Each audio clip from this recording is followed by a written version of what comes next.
अब दामाद जी सुन रहा हूँ। तो बताइए फिर। जो आप कह रही हैं वो नहीं होगा। जीजू। जीजू नहीं, जीजा जी। हाँ हाँ जीजा जी, जो मौसी कह रही है वो क्यों नहीं हो सकता? क्या परेशानी है? एक ग्राम विकास अधिकारी के घर ससुराल की कुंवारी लड़की नहीं रहेगी। परमानेंट थोड़ी रहेगी ये। परमानेंट हो या टेम्पोरेरी नहीं रहेगी, मतलब नहीं रहेगी।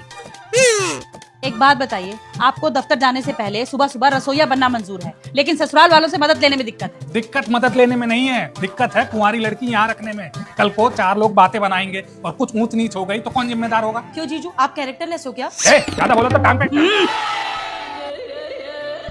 मैं अपनी बात नहीं कर रहा, मैं बात कर रहा हूँ आस पड़ोस की, मोहल्ले की। कल को पता लगेगा कि घर में लड़की अकेली है, फालतू लोगों का घर में आना जाना शुरू होगा। क्यों शुरू होगा? ये ऐसी नहीं है। हाँ, और मेरा ऑलरेडी बॉयफ्रेंड है। मौसी, आप तो जानती हो मैं झूठ नहीं बोलती हूँ आपसे।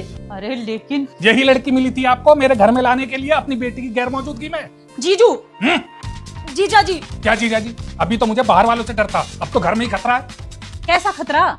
कल को मान लीजिए मैं दफ्तर रहा और आपकी ये भतीजी ने वो बॉयफ्रेंड, हाँ जो भी है वो आ गया और मोहल्ले पड़ोस ने देख लिया, तो क्या इज्जत रह जाएगी एक ग्राम विकास अधिकारी की पूरे समाज में? ऐसा कुछ नहीं होगा, इस बात की गारंटी मैं लेती हूँ। गारंटी तो आपने अपनी बेटी की भी ली थी विदाई के समय, क्या फायदा हुआ? देखिए जीजू, रिश्ते में ना फायदा या नुकसान नहीं देखा जाता, रिश्ते तो निभाने के लिए होते हैं, जैसे आप निभा रहे हो दीदी के साथ। हाँ तो मैं हाथ जोड़ता हूँ, जैसे निभा रहा हूँ निभाने दीजिए, मेरी जिंदगी है मैं खुद देख लूंगा। तो हम भी तो कुछ हैं, हमें तो शर्म आती है जब यहाँ से फोन जाता है हमारे यहाँ और पता चलता है कि दामाद जी जो है मार्केट से सब्जी ले रहे हैं और छत पे कपड़े सुखा रहे हैं, कभी चक्की से आटा पिसवा रहे हैं, घर के बाहर झाड़ू लगा रहे हैं। तो क्या करूँ, ना करूँ ये काम? जीजू, काम करने में दिक्कत नहीं है, लेकिन जब हम लोग हैं तो आप कष्ट क्यों उठा रहे हो? क्योंकि उठाना पड़ेगा। तुम्हारी दीदी तो चली गई ना कश्मीर बीएड करने। भेजा भी तो आप ही ने था। तो क्या करता? नहीं भेजता। आपकी बेटी ने शादी के बाद से कान खा लिए थे मेरे कि मैं ड्राइंग की टीचर थी, मैं ड्राइंग की टीचर थी, तो करवा लो बीएड।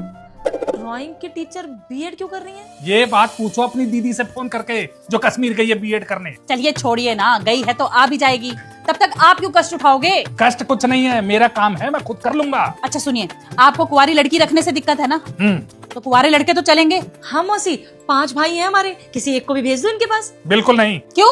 कान इधर से पकड़ो या इधर से, बात तो वही है। मतलब क्या है आपका? मतलब ये है कि आपके जो 5 बेटे हैं ना, उनमें से एक भी काम का है नहीं। अभी मैं अकेले शरीर का काम कर रहा हूँ, कल को उनमें से कोई आएगा तो उसका काम और बढ़ जाएगा। देखिए जीजू, आप ऐसे मत बोलिए, हमारा भाई भी हाथ बंटवाएगा। अरे नहीं बंटवाना कोई हाथ, और नहीं चाहिए कोई मदद।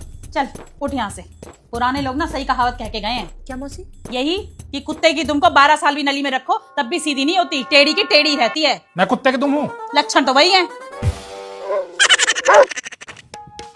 क्या यार प्रियांशी,